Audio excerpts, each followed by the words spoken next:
gambarkan kepada anda bengap tak bengapnya si Trump ni, tuan-tuan. Dengar tuan-tuan Kalau anda rasa si Trump ni stupid at the highest level, tolong share konten saya.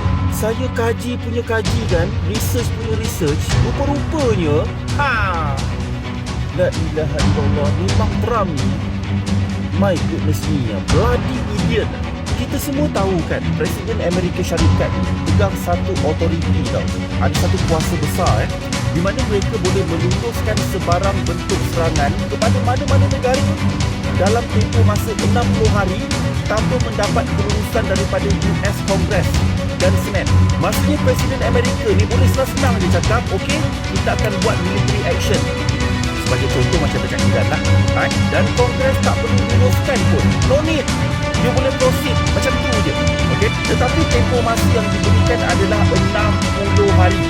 Selepas 60 hari, apa yang Presiden kena buat adalah dia kena buat satu application lah, satu surat ke, notis ke, anything lah, endorsement ke, untuk minta Kongres meneruskan peperangan tersebut.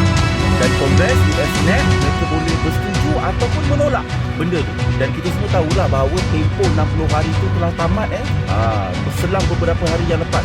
Bermaksud serangan terhadap Iran ni, whatever military action kan, aggression terhadap Iran, perlu ditamatkan selepas 60 hari. Kalau tidak mendapat kelulusan daripada Kongres Amerika. Nak faham Kongres ni lebih kurang sama dengan sistem parlimen kita kena dapat kelulusan daripada Dewan Parlimen. So apa yang berlaku, tuan-tuan? Trump ni dia keluarkan satu letter, surat lah kepada pihak Kongres mengatakan bahawa serangan telah tamat dan telah disahkan pun oleh US Secretary State Marco Rubio, mengatakan bahawa offensive stage of Iran war is over. Dia bukan over, memang terpaksa over pun, sebab Kongres tak teruskan lagi.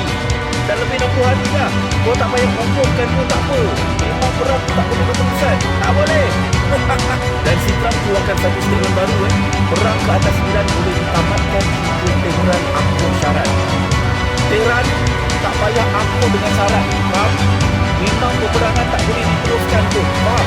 Dan selepas 60 hari dan selepas ini sebarang bentuk peperangan perlu mendapat kelulusan daripada Senat Amerika. So pendek kata, sekarang ni Trump dan geng-geng celaka tu pada waktu ini, at this point of time, gagal menyatukan Kongres US Senate. Itu memang tak mampu pun. Gagasinya bukan impossible pun untuk mendapat kelulusan dan official agreement untuk continuekan aggression terhadap Iran. Tapi rupa-rupanya, tuan-tuan, rupa-rupanya yang tiba 60 hari tu pun kan, autoriti yang si Trump ni ada untuk authorizekan perang tu pun bersyarat. Syaratnya adalah Presiden Amerika ada hak untuk mengarahkan sebarang bentuk serangan tanpa mendapat kelulusan in 60 days with one condition. Amerika diserang dahulu. Faham? Sama seperti apa yang berlaku dekat Pearl Harbor dulu ketika diserang oleh Japan. Dan akta ni terguna pakai daripada waktu itu ketika Perang Dunia Kedua. Only if US is attacked by any country, similar like what happened kepada Jepun attack Pearl Harbor, barulah kalau tidak, kuasa yang Trump ada untuk mengarahkan military action dalam masa 60 hari itu pun tak boleh diguna pakai. It's not valid. Sebab bukan Iran yang attack US dulu. No. This is a war campaign to support Israel. This is an aggression towards Iran. US yang attack dulu. So syarat 60 hari itu memang tak valid.